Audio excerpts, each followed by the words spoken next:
Hello and welcome to Music is the Drug, the Cowboy Junkies podcast. I'm Dave Bowler and I wrote the Cowboy Junkies biography, Music is the Drug. The Open album is 21 years old this month, so we thought we should celebrate with a special episode dedicated to the album as a whole, rather than just the individual songs, which will continue to feature in the normal podcasts. Open represented a new beginning for the band as they migrated from a life with the major labels into going fully independent again. As a result, as Michael Timmins admits, it was a really important record for the band. Our first studio record after leaving Geffen, and not just leaving Geffen, but leaving the major record label system, really. You know, there's a real conscious decision on our part to do that. We'd been 10 years, most of those with BMG, RCA, and then we went over to Geffen for a couple of albums. And, that system had been really good to us, as far as getting our name out there and really investing money into us and into what we call now our brand.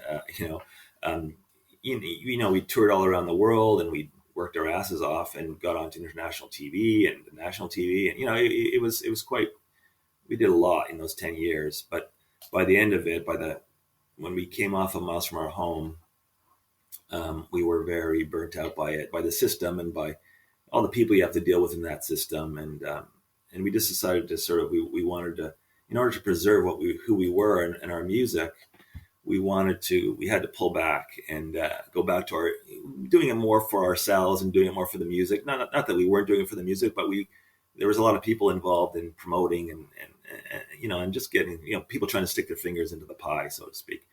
So Open was really the first studio record that we paid for it. We had the money at that point, so we paid for it ourselves and then set up a system of getting it out there in different countries. The biggest one being in the States, which was through Rounder. So this is the first record we did with Rounder.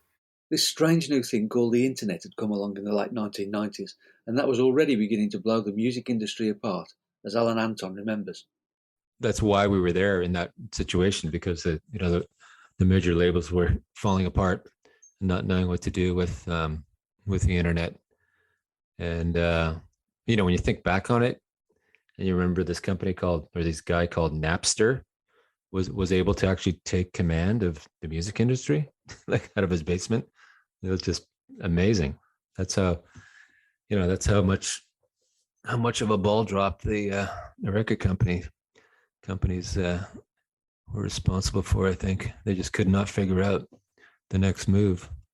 So for us, it just made sense to try to do it ourselves and release through, smaller labels that we could work with, who understood what we were doing better than, maybe bigger labels who didn't really care.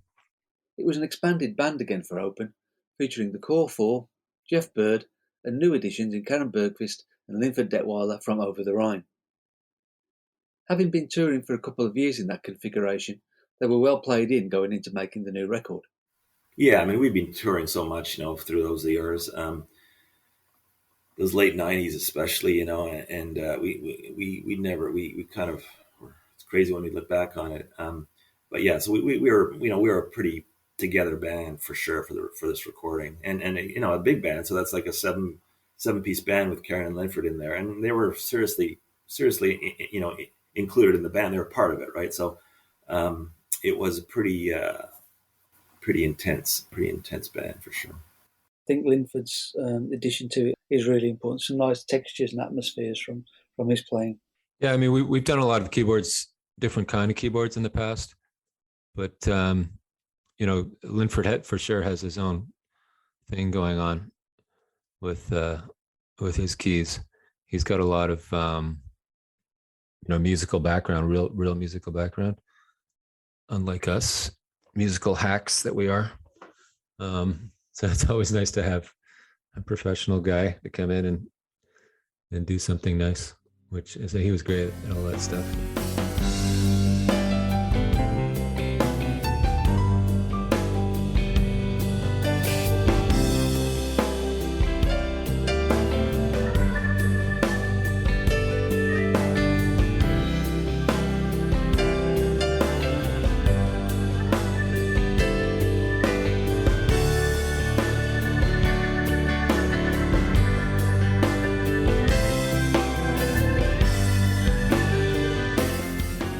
He's fantastic on this. Again, very subtle. Linford's a very subtle player when he needs to be, and a very sympathetic player as well. He knows where to sit out and where to just hover underneath. And then he's got some great lines, like on I think Beneath the Gate. He had some beautiful lines in there, and then some really spooky, cool stuff in like Dark Hole, and there's just some great moments. He has some great moments on this record. Having Karin in there gives the whole thing a different. Obviously, it gives it a different vocal quality. I mean, that's a big decision with someone like Margot, who's got such a distinctive voice and is so kind of revered, I guess, by fans. Have somebody else in there too. That's a bold step. Yeah, and I'm sure that turns some people off. They just want to hear Margot. But Karin is such a great singer just by herself. She's a great singer, but she's also a really sympathetic singer, and she understands background vocals, and she understands how to connect with somebody. And she was so great because there's a real egolessness to her. She's a front person in a pretty successful band, but she was able to step back and become a side person, and especially for a vocalist, that's very difficult. But she was able to balance this nice balance between doing harmonies, just sort of supporting Margot, and then doing completely separate parts, especially on like out sections, like I'm So Open and Dark Hole Again, and there's some great moments on this record where she's just she creates a whole other vocal part, and just adds so much to the song. It just becomes so special with her, that extra vocal in there. It's almost her and Margot riffing off each other, sort of like Jeff and I do, right? But they're doing it vocally. And Close My Eyes is another one. Again, just fantastic. The out sections are so great, where she emerges from behind Margot as a harmony singer and becomes a whole other vocal and a whole other melody. It's really special. And that's her. That's all her.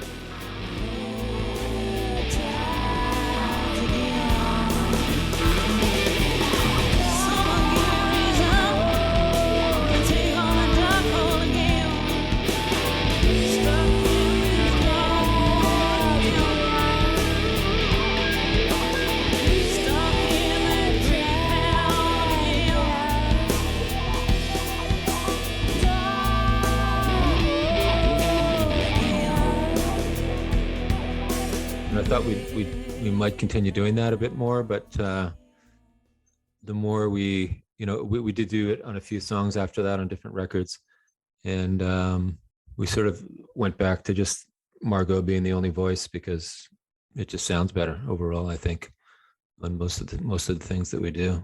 So if there is a second voice, it's usually Margot doing something else on it, doubling, which seems to work better than another voice, because somehow another voice draws attention to itself. But if it's just Margot doubling or doing a harmony with herself, it seems more natural, and you don't really notice. You don't really go, who's that? It just sort of flows past nicely. They were important for sure because they were with us live as well, so we could work on stuff and expand it from there, and then bring it back in the studio. Yeah, so they were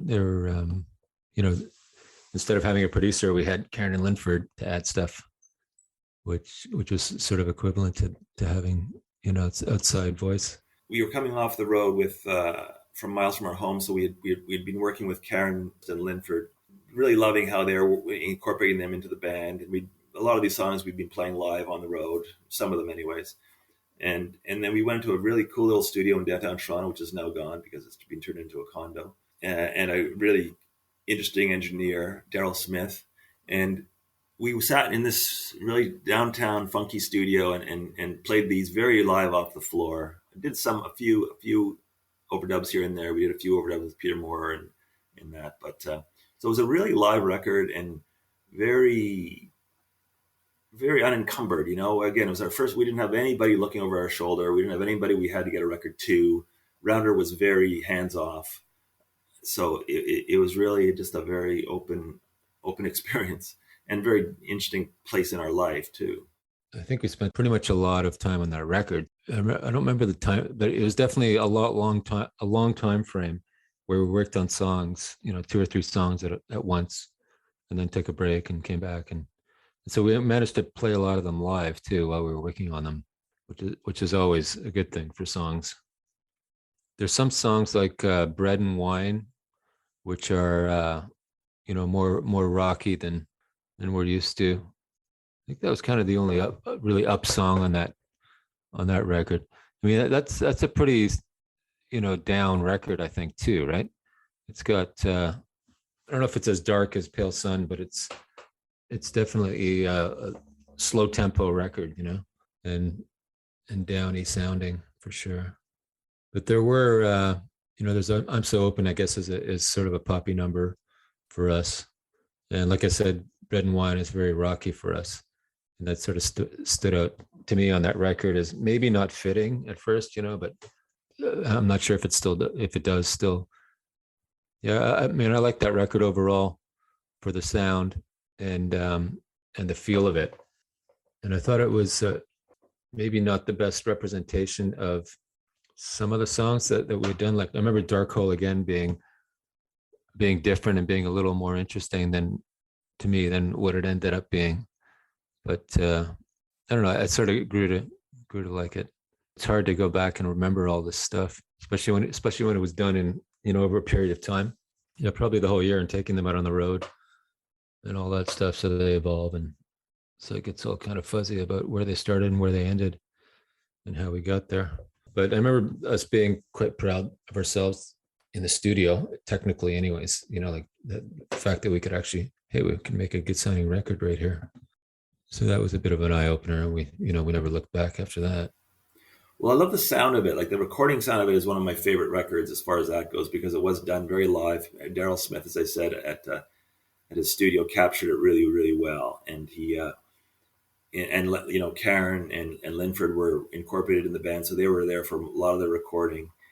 In the studio, it wasn't like, so the keyboards weren't overdubbed. They're part of the bed tracks, and Aaron and Karin doing a lot of the background vocals was part of the bed tracks too. So, and I think we had for a lot of these songs, we were able to play them live a bit before we recorded them. So there was a certain ease to them, and they were captured really well. And I love, that's, as I said in the past, that's my favorite feeling for a recording, is that live off the floor. That's that late 60s, early 70s vibe, just capturing the band performing. And that's what Trinity Sessions is about, obviously, in its most intense way. But so I think for a studio, this is one of our best live recordings, I guess, live off the floor recordings. I think that sort of helps retain a bit of the sparkle that you had on Miles, which obviously was a big budget record, without having any of that sheen that maybe put some people off at the time. Yeah, I mean, this is such a different record, right? Coming off of Miles, going into this one, it's so different. As you say, Miles was a very slick record, and that was the intention. And this one is it's ragged, in a good way. Like it's so live. You hear everybody playing, you hear everybody playing together and off of one another, and but there's elements that are similar. And as you say, there's lots of vocals on Miles as well, but they're all Margot vocals pretty much, and so there's a similarity ish in the songwriting, but a completely different approach to the recording and the production, which makes them very, very different records. I prefer a sound of an album like Open to a sound of an album like Miles. It's nice to experiment with an album like Miles, and it's fun to do that. But in the long run, I prefer to listen to something like Open. I find an album like that I'll go back to many years later and be very happy with it. Just even if there's mistakes in it and things I wouldn't do again, it's just because there's an honesty to it. Where Miles is, it's very it's very thought out. It's very deliberate. where open has much more of a sense of just letting things go, and which to me is what music is. Open was one of those records that was blessed from on high. A lot of things came together almost effortlessly, including David Houghton's cover artwork. Yeah, he came up with that right away. Like David has done quite a few of our covers, and it was very influential. Even our early websites too. He helped design those, and did a lot of work on those. And with this one, and usually David wanted, he doesn't, you don't ask for an album cover without him saying, okay, fine, but I need, I need to hear music. I need to read lyrics. I need you to tell me what you're thinking conceptually. And so he wants a lot of information. So he thinks about it, and immediately came back with his first thing he came back with was the cover, which was the open praying mantis. And also the eyeball idea, like on the inside or somewhere else on it. So these two ideas of being open, one being open is a positive thing, but it can also be a very scary thing too. So it was perfect. Like he hit it right away. Like it was the first image that came back. It was like, yes, that's it. And that's so great when that happens, because covers can be a pain in the ass. You can flounder. You can albums get delayed because of waiting for cover ideas, and this was right there, right off the top. The rare goodwill of the random word, smiling like a sickle moon.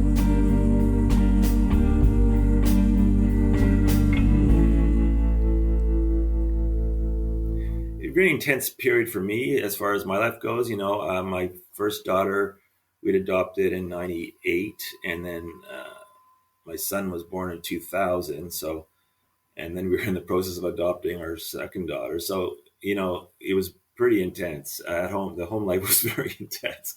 So, I got away for sure. And then, at the same time, we were starting, trying to build up a business again, independent business. We were breaking away from a corporate world, which was very easy to exist in because they provide you with everything. Here we were sort of starting from scratch again. So it was pretty intense. So I got away for sure. We rented a place. My wife and I rented a place up north of Toronto, like I always do, some place. And it was. I had a little recording system up there, so there was a lot of that. And then I'm trying to think how we I can't remember how we demoed these songs as a band. I think a lot of it was done on the floor in the studio. So that was good too. Just sort of capturing moments in the studio. And lyrically, these are, a lot of anxiety in these songs because of the period of my life, and a lot of doubting and a lot of wondering and a lot of looking forward and not so much looking present. It was more about like what the hell, where are we heading, sort of thing. So it's a pretty dark record for sure. There's a lot of questioning, I guess. I remember you saying that you had some problems sort of sequencing the record, and sort of late in the day, you kind of turned the order around a little bit. Yeah, and that was an outside person. That was Troy Hansborough, who was our connection. He's technically an A&R guy at Rounder at the time, and he's the one who brought us to the company. And again, very, very hands off. He basically said, "Look, if you guys sign with us, or if you guys work with us, you won't hear from me unless you call me and ask me for my opinion. You're not gonna hear from me. You just tell me when you have a record out, we'll put it out, like however you guys want to run it." So that was amazing. And so we'd finished the record and we'd mastered it and sequenced it. We did a finished record and I sent it to him. Yeah, obviously hadn't been manufactured yet, but I'd sent him the final masters. And he listened to it and basically got back to me and said, do you want my opinion? And I said, yeah, of course. So he said, I love the album, but I think it could be sequenced differently. And he basically flipped it around. Like there's a real from like I'd sequenced it. Alan and I had sequenced it from light to dark, basically. Starting with things that are a bit lighter, a bit more positive, and then going into the dark hole, basically.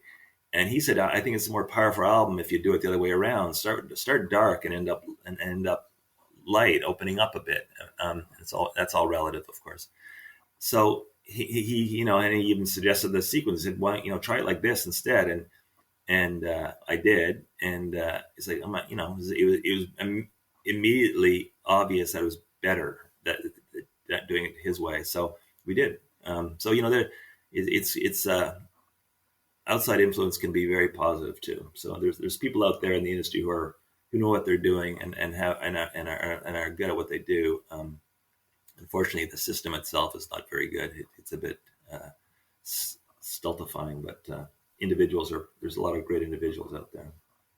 I guess it's a change as well over your career that we've moved from vinyl to sequencing for CD, and then I don't know, we're probably moving back in the other direction again now.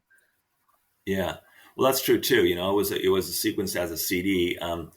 We'd been doing that for a few albums at that point, but still, we would think in terms of side A and side B often, and he was thinking more in terms of tracks 1 to 10, not a side A and side B, and he had a better understanding of that, and again, just hearing it, he heard it for the first time, and immediately he had a reaction, and his reaction was right. He had a gut reaction, and it's not. That's not a commercial move. It's not like a record company would tell you, no, we want you to start with the dark songs. It's usually the other way around. They want the brightest, cheeriest, whatever, right first. They don't care to give a damn about what it means in the context of the album or the theme of the album. It's always about commercial. So we want, what he suggested was not a commercial move. It was an artistic move. So it was greatly appreciated. When we're sequencing, we go through a lot of ideas and a lot of lists.